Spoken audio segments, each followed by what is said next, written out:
Assalamualaikum warahmatullahi wabarakatuh. Perkenalkan, saya Kirani Safa Aurel Isma Putri dengan NIM 11124000111 dan teman saya Sakinatul Aziza dengan NIM 111240093. Kami dari kelas A dan kita akan mengerjakan tugas ujian tengah semester mata kuliah jejaring kebijakan dan pemerintahan dengan dosen pengampu Bapak Edi Wahyudi SHMSI. Kita di sini dengan cara mereview materi yang sudah kita pelajari selama 6 kali pertemuan. Oke, di sini saya akan menjelaskan tentang jejaring kebijakan pemerintahan itu apa. Jejaring kebijakan pemerintahan itu membicarakan kerjasama dan hubungan antara banyak pihak yang terlibat dalam bikin jalinan dan nilai kebijakan publik. Enggak cuma pemerintahan aja, tapi juga ada LSM, swasta, akademisi, dan masyarakat.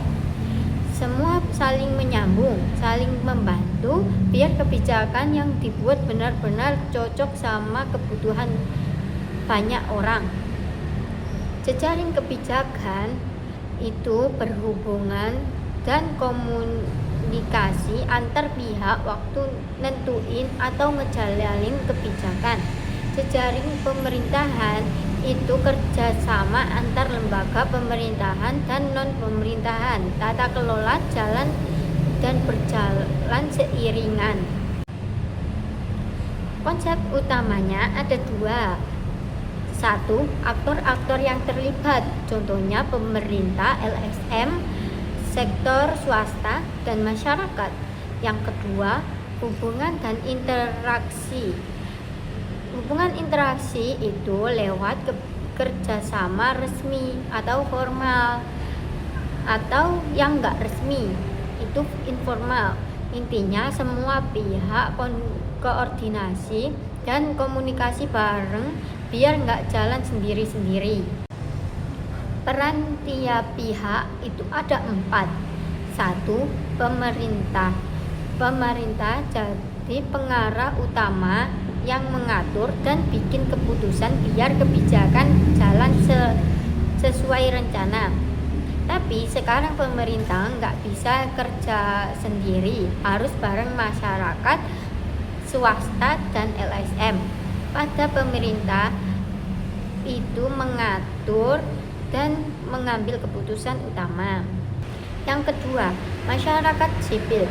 Masyarakat sipil ini warga atau komunitas atau tokoh lokal untuk membantu kasih masukan atau kritik dan mengawasi kebijakan biar tetap transparan.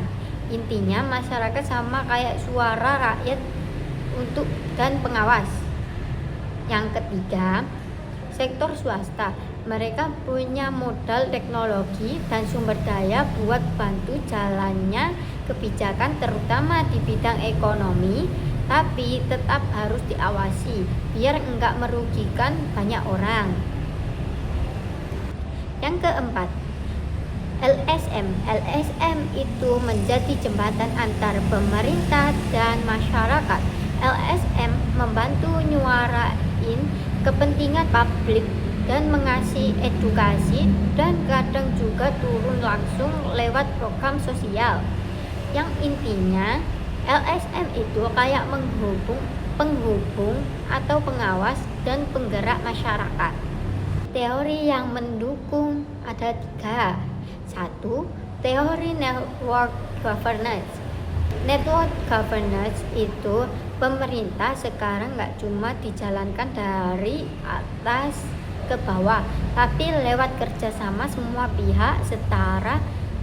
Contohnya, buat ngatasi masalah sampah, pemerintah bersama warga dan perusahaan biar hasilnya lebih efektif. Yang kedua, teori jaringan sosial atau pernah disebut social network theory. Fokus kepada pola hubungan dan pengaruh antar aktor.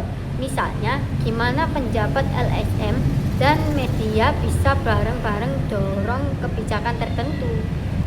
Yang ketiga, teori network atau disebut Teori aktor network itu nggak cuma manusia yang dianggap penting, tapi juga hal-hal lain kayak teknologi institusi. Contohnya di kebijakan transportasi publik dan yang berperan bukan cuma pengambil kebijakan dan pengguna, tapi juga teknologi kayak sistem tiket otomatis.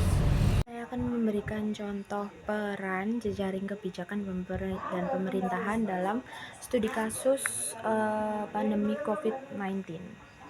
Pandemi COVID-19 yang muncul pada akhir tahun 2019 di Wuhan, Tiongkok, menyebar dengan cepat ke seluruh dunia, termasuk ke Indonesia pada bulan Maret 2020. Pandemi ini tidak hanya menimbulkan krisis kesehatan, tetapi juga berdampak pada sektor ekonomi, pendidikan, dan sosial.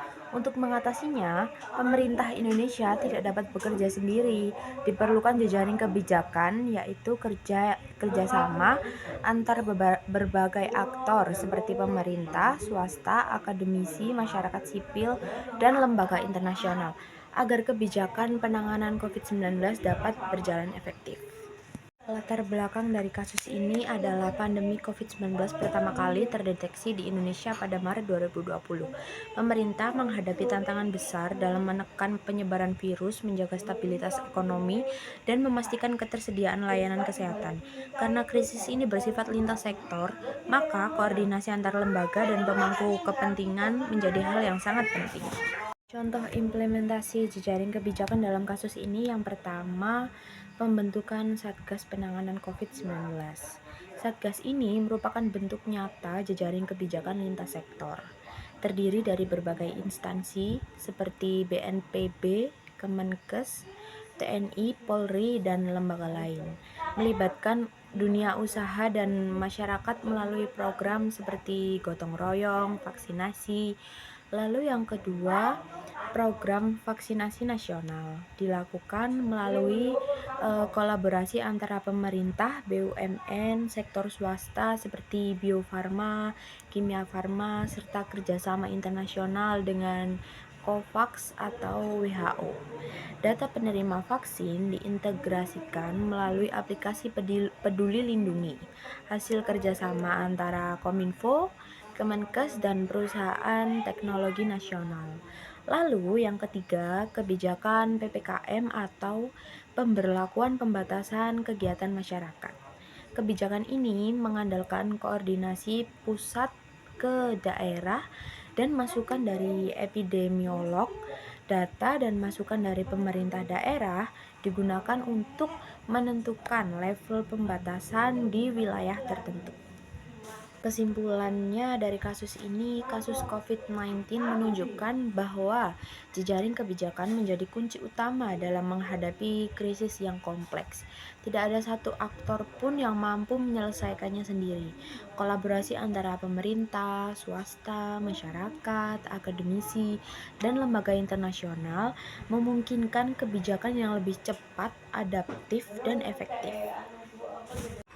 Setelah mereview materi jejaring kebijakan dan pemerintahan, saya dan teman saya dapat menyimpulkan bahwa jejaring kebijakan merupakan bentuk kolaborasi antara berbagai aktor yang terlibat dalam proses perumusan, implementasi, dan evaluasi kebijakan publik.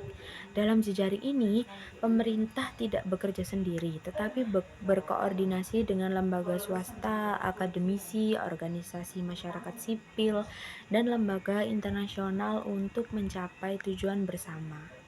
Melalui jejaring kebijakan, proses pengambilan keputusan menjadi lebih partisipatif, fleksibel, dan adaptif karena setiap aktor membawa sumber daya, keahlian, dan kepentingan yang berbeda namun saling melengkapi.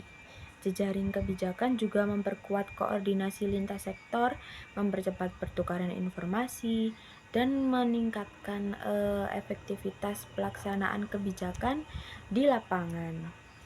Dalam konteks krisis seperti pandemi COVID-19 yang sudah saya jelaskan tadi, jejaring kebijakan terbukti berperan penting dalam mempercepat penanganan, memastikan distribusi sumber daya secara merata, serta membangun kepercayaan publik terhadap kebijakan pemerintah. Dengan demikian, keberhasilan suatu kebijakan publik tidak hanya ditentukan oleh kekuatan pemerintah, tetapi juga oleh kemampuan seluruh aktor dalam jejaring kebijakan untuk bekerja sama secara sinergis dan berkelanjutan. Demikian penjelasan dari kita mengenai jejaring kebijakan dan pemerintahan. Semoga bermanfaat bagi kita semua. Terima kasih. Wassalamualaikum warahmatullahi wabarakatuh.